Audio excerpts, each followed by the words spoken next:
Olá, investidor.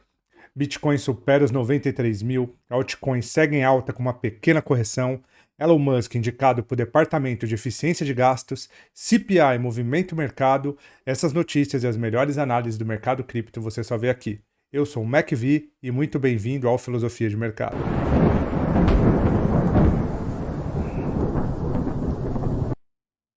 Bem, meus amigos, vamos começar falando de mercado, aquilo que a gente mais gosta, mas antes disso, vamos falar um pouquinho das notícias. Depois que terminar as notícias, a gente vai para a análise do gráfico, tá?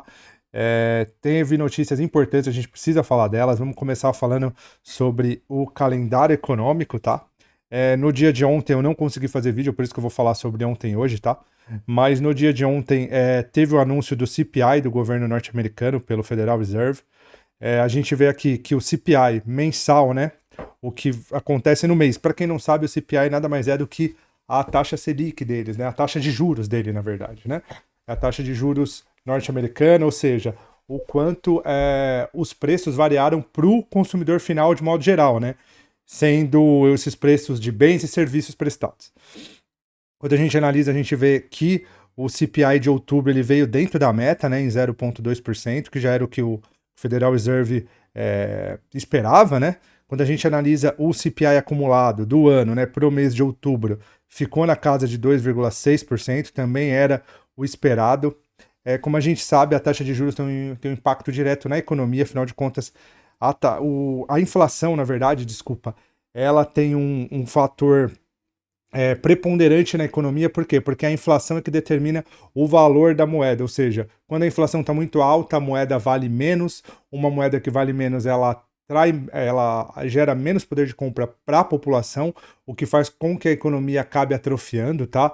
Muita gente defende o conceito de inflação como sendo aumento de preços e não é bem isso, né? Quando você vai lá, quando você pega a literatura clássica econômica sobre inflação, você vê que a inflação ela é efeito, ela não é causa, né? O que causa a inflação é quando você tem uma oferta de dinheiro maior do que a oferta de produtos, né? Por exemplo, quando eu tenho muitos produtos produzidos e, e eu não tenho dinheiro ou liquidez suficiente para eles, acaba causando uma deflação.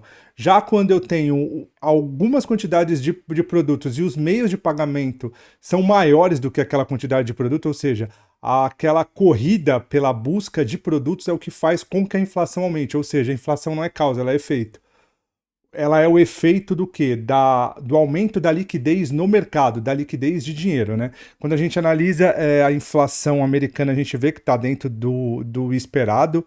Então, não é uma notícia negativa, muito pelo contrário, não à toa a gente viu o próprio mercado respondendo de forma positiva ontem, quando a gente viu o aumento do preço de Bitcoin, o S&P 500 também variou muito, mas a gente vai ver isso no gráfico depois. É uma outra matéria muito importante, mas isso foi ontem, tá? O Bitcoin, em dado um momento do dia, ele chegou a passar a Saudi Aramco, né? Em valor de market cap, ela passou a ser o sétimo asset, né? O sétimo ativo mais bem colocado no mundo em market cap. Porém, né? Isso quando o Bitcoin estava lá na casa de 90 e poucos mil, desculpa, com a correção que houve, o Bitcoin já voltou para sua posição de oitavo, mas ainda assim está próximo de passar a Saudi Aramco, né? A Saudi Aramco, desculpa, porque quando a gente analisa o valor de market cap de uma em relação à outra, a gente vê que o Bitcoin está só 1 bilhão, né, de valor de mercado atrás da Saudi Aramco, então eu imagino que nos próximos dias a gente possa ver isso também. Uma outra matéria muito interessante foi a do Donald Trump, tá? Finalmente o Donald Trump ele cumpriu com a sua promessa, né? Uma das promessas que ele tinha de governo, que era nomear o Elon Musk como, vamos falar assim, responsável pelo setor de eficiência governamental, né? Que eles criaram, que tem a sigla DOGE, Department of Efficiency. Desculpa, é Department of Government Eficiência, né? Ou Departamento de Eficiência Governamental, né? O Elon Musk que vai encabeçar esse projeto de lei aí. Afinal de contas, a gente sabe que o fiscal americano, como a gente já mostrou aqui algumas vezes, ele não tem agradado. O Elon Musk e o Donald Trump também são pessoas que figuram aí entre essas pessoas que mais se incomodam com a situação dos Estados Unidos. Quando a gente analisa o debit, US National Debt, a gente vê isso. Eu vou abrir aqui para a gente. Não à toa, o Elon Musk, né, ao longo dessa campanha do Trump, ele prometeu um corte aí no orçamento americano na casa de 2 trilhões de dólares, né? Esses 2 trilhões de dólares é exatamente o déficit orçamentário americano. Afinal, a gente nota que os Estados Unidos, aqui no US Federal Tax, a gente vê que isso daqui é a arrecadação do governo norte-americano ao longo do ano, que são 5 trilhões de dólares. Enquanto isso, eles têm um gasto de 7 trilhões, ou seja, os 2 trilhões de dólares que o Elon Musk se comprometeu a enxugar do orçamento, a cortar, nada mais é do que o que está inflando essa dívida americana, que já está na casa de 36 trilhões de dólares, mais 2 bilhões de dólares ela vai para casa de 36, né? Esses 2 trilhões aí entre os 5 e os 7 que não são pagos ou que não há orçamento para cobrir é o que acaba alimentando essa dívida pública americana e é que faz com que o governo norte-americano tenha que emitir mais treasuries e esses treasuries gerem a impressão de mais dinheiro que acaba aumentando a liquidez na economia por dólar, o que não é bom, porque afinal de contas a gente começa a ver uma bolha inflacionária monetária na economia norte-americana, o que não vai ser bom nem para o governo americano, nem para a população americana, nem para o mundo em geral. Afinal de contas, a economia americana é o termômetro de crescimento e de estabilização da economia global, né? De matérias eu acho que não tem muito o que falar, vamos falar um pouquinho sobre o Bitcoin, tá? Bitcoin, como a gente sabe, nesses dias aí ele veio numa alta muito forte, né? Ele rompeu esse pivô aqui, que já vinha de alguns dias. Rompeu, né, na semana passada, né? Na semana passada ele fez esse candle muito forte. Essa semana ele já começou com esse candle. É o terceiro candle da semana, né? E a gente vê que nessa semana houve o rompimento. Esse candle aqui já é o que fecha amanhã, por isso que a gente tá vendo um quarto candle, mas esse foi o de segunda, terça, quarta. Esse daqui é o que fecha amanhã, que vai ser na quinta, né? Não, desculpa, esse daqui fecha amanhã, que vai ser na sexta. Então, quando a gente analisa, a gente vê que aquele padrão do semanal ele foi ativado, ou seja, essa alta mais expressiva aqui pode começar a acontecer, ou pelo menos houve o gatilho para ela, né? Quando a gente faz a projeção de Fibonacci, a gente vê que esse candle aqui acabou ativando essa alta, e o que a gente tem visto nesses dias é que o Bitcoin subiu, mas agora ele está um pouco mais lateralizado, né? Não tem muito como a gente falar em entradas agora. O Bitcoin está muito esticado no gráfico semanal. Quando a gente olha o gráfico diário, a gente vê que ele também está esticado. Uma correção até essa região aqui de topo rompido, né, dessa cabeça desse pivô seria mais do que normal, né? No mínimo uma correção até a região dos 83 mil, até a região dos 77 também seria muito bem-vinda, né? Qualquer uma dessas regiões. Lembrando que quanto mais o Bitcoin corrigir nesses patamares, melhor vai ser, porque a gente vai acabar vendo uma correção um pouco mais aguda, porém uma correção que vai possibilitar que a nova pernada de alta de Bitcoin prossiga. Quando a gente analisa o gráfico diário, não tem muito como analisar uma entrada agora, afinal de contas, tá um pouco consolidado, né? São 3 dias consolidados. Quando a gente analisa o gráfico de 1 hora no intraday, a gente vê que Bitcoin já começou essa correção, afinal de contas ele rompeu esse topo aqui, ele fez essa correção, ele configurou uma entrada aqui, acho que no gráfico de 2 horas fica muito mais bonito de a gente ver isso, né? Eu imagino que muita gente que estava operando pelo intraday ou que queria adiantar a entrada do diário pelo intraday deve ter entrado nesse candle aqui. Esse candle foi um candle muito forte, foi um inside bar. A superação desse candle com certeza ativou, né, a compra de diversas pessoas que esperavam que o Bitcoin rompesse esse topo anterior e seguisse naquela tendência de alta em busca dos 96 e depois dos 140 dólares, que são as projeções do semanal, mas a gente vê que isso já foi frustrado. Por que já foi frustrado? Porque quem entrou aqui deve estar com stop aqui embaixo, lembrando, tá, que nada do que a gente fala aqui é recomendação de compra ou venda, isso daqui nada mais é do que estudos, é um conteúdo educacional e explicativo, não só de mercado, mas de todas as variáveis, tanto de gráfico quanto fundamentalista do mercado financeiro. Então, quando a gente analisa, a gente vê que quem entrou e colocou o stop aqui acabou sendo estopado. Eu ainda não vejo uma mudança de padrão na tendência, tá? Eu imagino que se o BTC perder esse último fundo aqui, ó, aí sim a gente vai ver uma tendência de baixa sendo ativada. Não uma tendência de baixa que vai mudar a tendência prévia, né? Afinal de contas, quando a gente traça uma linha de tendência de alta aqui, ó, quando a gente traça uma linha de tendência de alta, o mais recomendável é pegar o máximo de toques possíveis, né? Essa linha acaba pegando 1, 2, 3, 4 toques, então ela é uma linha muito forte. Eu imagino que pro Bitcoin corrigir, ele tende a corrigir até esses padrões aqui, de maneira normal. Quando a gente analisa a Fibonacci, esperar por correções nessa região aqui, né, desculpa, nessa região aqui e nessa região aqui, ó, seria mais do que normal, né? Porém, para essas correções aqui, eu acredito que o Bitcoin ele tenha que vir, ele tenha que romper esse fundo aqui, como a gente falou, ele tenha que voltar a testar esse fundo rompido, e a partir daqui eu imagino que aí ou ele vai buscar novamente os 38% dessa pernada de alta, ou 50%, ou até um pouco mais abaixo aqui, os 61,8, né, de Fibonacci. Estaria aqui mais ou menos na região dos 67.500, né? Então, essa é minha expectativa de alta. Não vejo uma possível entrada agora, afinal de contas ele já estopou. Muita gente que esperou entrar ali, né, como a gente falou anteriormente. Bitcoin está num momento de esperar. Ah, McV, mas então quer dizer que o mercado ele não pode romper esses topos anteriores e seguir na alta? O mercado ele pode fazer o que ele quiser, né? Mas a gente reage ao gráfico, o que está aparecendo nesse momento é isso. Eu acho que tomar qualquer decisão precipitada agora é pedir para tomar na cara. Então é melhor a gente esperar. Bitcoin é isso, vamos analisar as outras altcoins. Quando a gente vê Ethereum, tá?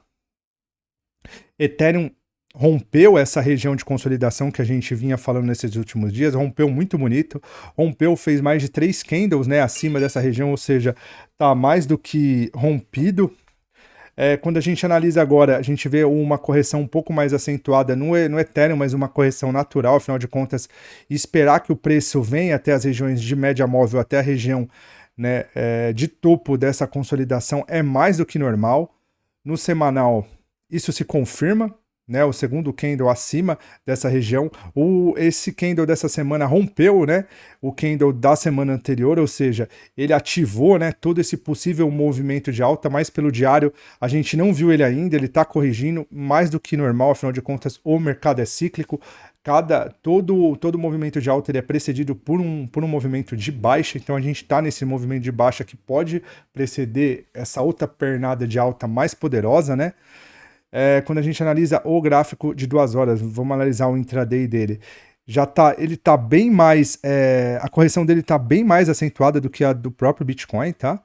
Ó, ele já perdeu um fundo importante aqui, ó, tá perdendo agora, ou seja, vai ser mais do que normal a gente esperar Ethereum nessas regiões, e nessas regiões aqui é que a gente precisa ver uma força compradora no Ethereum para a gente ver o rompimento de topo anterior e seguir com novas máximas. Binance está numa região de consolidação, né, também. Binance, deixa eu ver o gráfico semanal de Binance primeiro. Binance tinha acabado de romper, né, todo esse padrão aqui de consolidação também. O gráfico, o candle dessa semana também ativou esse movimento mais altista, mas o que a gente vê por enquanto é um doji, é um candle de indecisão. Se a gente descer para o gráfico diário, isso fica muito mais expressivo, né? O quanto ele está um pouco consolidado, ele rompeu, ele voltou, ele ativou a máxima desse candle, ou seja, ele ativou um possível movimento de alta, porém não é o que ele fez, né? O correto seria ele ter ativado esse movimento, né, na superação desse candle e ter seguido com a alta. O que a gente viu na verdade foi uma violação dessa máxima e depois uma reação vendedora muito forte, o que trouxe os preços até abaixo, né, da máxima do dia anterior. Quando a gente analisa o gráfico de 2 horas, a gente vê que houve o rompimento de um pivô. Eu imagino que muita gente esperou que após o rompimento desse pivô aqui, a Binance andaria, mas não foi o que ela fez. Ela tá até voltando com os preços para baixo da cabeça desse pivô. Por enquanto é esperar, né? Eu imagino que ela vai consolidar aqui por uns dias, né? E depois a gente tende a ver algum movimento de alta. Para esperar a entrada aqui, só rompendo essa região de topo aqui, ele vai romper o topo aqui na casa dos 660, e aí ele já rompe o topo anterior que está um pouquinho acima também, e daí ele pode buscar all times high, né? Solana também Tá muito bonito, né? Solana acabou de romper. O rompimento de Solana, se a gente for analisar o rompimento de Solana e de um Ethereum, olha só a diferença que a gente vê o quanto o candle de Ethereum não só rompeu a consolidação, mas se distanciou, né? Isso demonstra muita força em Ethereum. Na Solana a gente não vê a mesma força, afinal de contas, o candle da semana passada ele não chegou a romper de fato, né? Ele não teve corpo real acima dessa região de máxima aqui. O corpo real ficou exatamente nesse ponto. O candle dessa semana já é um pouquinho mais. Já é um pouquinho. Não tem a mesma força que o candle da semana passada. E o que a gente vê por enquanto é uma consolidação, mas uma consolidação que permanece acima da região de consolidação que foi perdida, né, que foi rompida. Então é um sinal até que comprador, porém Solana ainda não está muito forte. Eu imagino que se o Bitcoin voltar a fazer um movimento de alta mais expressivo, a gente vai ver Solana fazendo isso, mas por enquanto é esperar. Quando a gente analisa o gráfico de 2 horas, a gente vê que está bem consolidado, né? Ela saiu de uma região de consolidação aqui para entrar numa outra regiãozinha de consolidação. Então, para a gente ver novamente uma alta em Solana, o ideal é que a gente veja. Desculpa, o ideal é que a gente veja um candle que saia dessa região aqui. Um candle que saia dessa região, se distancie dessa região e voltando para cá seria uma nova entrada. XRP tá bem consolidada, né? Não tem muito o que falar. Ela até rompeu essa região de consolidação, mas quando a gente analisa aqui, a gente vê que a consolidação dela tá bem mais alta. Não à toa, o candle que tentou romper essa região de consolidação prévia aqui, que rompeu essa região prévia de consolidação, ele acabou chegando numa região de consolidação um pouco mais macro e voltou para dentro, ou seja, isso mostra que, pelo menos por enquanto, XRP não está tendo força de romper essas regiões, então melhor a gente sair um pouquinho dela, esquecer ela por um tempo. Dogecoin, 2 semanas de alta muito forte, né? Rompeu essa cabeça de pivô, como a gente tem falado. Quando a gente analisa o diário, a gente vê que Dogecoin está muito forte, né? Tanto no semanal quanto no diário, ela tá esticada, tá longe da região de médias móveis. Agora a gente tem visto um padrão de Dragonfly aqui no topo. Dragonfly não, desculpa, tinha um retângulo aqui desenhado, mas a gente vê esse doji. Se essa sombra fosse até aqui em cima, aí sim seria um padrão de Dragonfly, né? No caso, se a gente visse essa sombra vindo até essa região aqui, aí sim seria um padrão de Dragonfly, mas não é. Por enquanto é apenas um doji. Dogecoin ele tá consolidando numa região de topo, mas está longe das médias móveis. Uma correção seria mais do que normal. Quando a gente analisa o gráfico de 2 horas, isso ficou muito mais evidente, ó. A gente tem um triângulo aqui, né, ascendente. Para quem não sabe, o triângulo é um padrão de continuação de movimento, né? Para a gente ver a continuação desse movimento, ideal era nós vermos, né, um candle que rompesse essa região aqui. Aí sim o Dogecoin iria buscar os topos anteriores, né? Mas eu não sei. Difícil a gente falar se ele vai fazer isso, afinal de contas. Ele está muito esticado, como a gente falou, no gráfico semanal e no gráfico diário. Acho que o mais interessante seria um candle rompendo esse triângulo para baixo e fazendo o Dogecoin buscar. Lembrando que o topo mais importante aqui é esse daqui, tá? Esse daqui é o topo mais importante, o fundo, desculpa, mais importante. O Dogecoin rompendo esse fundo aqui, com certeza ele vai buscar uns fundos ainda mais baixos, voltando para essa região, e nessa região aqui seria uma região ótima para procura de novas compras. Tron também estava bem forte, né? Fez aquele rompimento muito bonito no gráfico semanal, mas a gente vê que conforme a semana vai passando, a sombra vai aumentando, ou seja, toda aquela força compradora, né, do candle semanal, ela vai se dissipando e vai dando lugar aos vendedores, pelo menos aos poucos, né? A gente viu esse Dark Cloud aqui que foi feito no dia de ontem, né, que consumiu boa parte dessa barra de alta em Tron. Quando a gente analisa essa barra aqui, a gente vê que ela não é uma barra muito expressiva, ela está sendo um inside bar, ela está dentro dessa barra anterior aqui, que é uma barra de baixa bem forte. Quando a gente analisa os 2 horas, a gente vê que Tron tá consolidando, né, numa região de topo. Eu imagino que para a gente ver uma possível correção mais expressiva em Tron tem que perder essas regiões aqui, então a gente precisa esperar para ver. Mas perdendo essas regiões, chegando nessa região de topos rompidos aqui, essa linha tá meio torta, mas chegando nessa região de topos rompidos aqui, seria um excelente ponto para a gente buscar novas compras, então é esperar. Cardano sim, ó, eu comentei com vocês sobre aquele padrão de Doge, né, que eu achei que era o Dragonfly, acabou que não se confirmou, né, porque era apenas um Doji. Já a gente consegue ver esse padrão de Dragonfly mais fácil em Tron, olha, em Cardano, desculpa. Cardano fez esse candle aqui e também nem lá é isso. É um dojizinho também, é um inside bar aqui dentro. É uma correção mais do que normal em Cardano, tá? Tá chegando numa região de médias móveis. Quando a gente analisa o gráfico de 2 horas, a gente vê que, olha, Cardano sim, ela já começou um movimento de baixa um pouco mais expressivo, apesar de que começou a consolidar agora também, né? Mas eu acho que uma correção e os preços chegarem nessa região é mais do que normal para daqui o preço decidir se ele vai seguir ou se ele vai consolidar por mais um tempo. Por enquanto é esperar. Não há muito o que fazer. De tudo que a gente falou, as melhores criptos são Ethereum, né? Ethereum não, desculpa. São Bitcoin, são, né? Bitcoin e Dogecoin, mas ainda assim a gente precisa esperar, tem que sair desse padrão de consolidação para que a gente veja novas altas. Bem, amigos, por enquanto é só. Muito obrigado por terem ficado até aqui. Novamente, eu gostaria de pedir que curtam o nosso vídeo, que se inscrevam em nosso canal, tá? Que deixem os seus comentários aqui embaixo, qualquer análise, qualquer cripto que vocês querem que a gente analise. A gente tende a analisar só os criptoativos mais fortes, né? Ou pelo menos de maior market cap ou de maior liquidez, por isso que na grade a gente deixa sempre esses 10 ativos. Claro que na semana ele pode variar de acordo tanto com o market cap como com a liquidez, mas qualquer ativo que vocês precisarem pode colocar aí que a gente analisa, tá bom? Muito obrigado e até a próxima.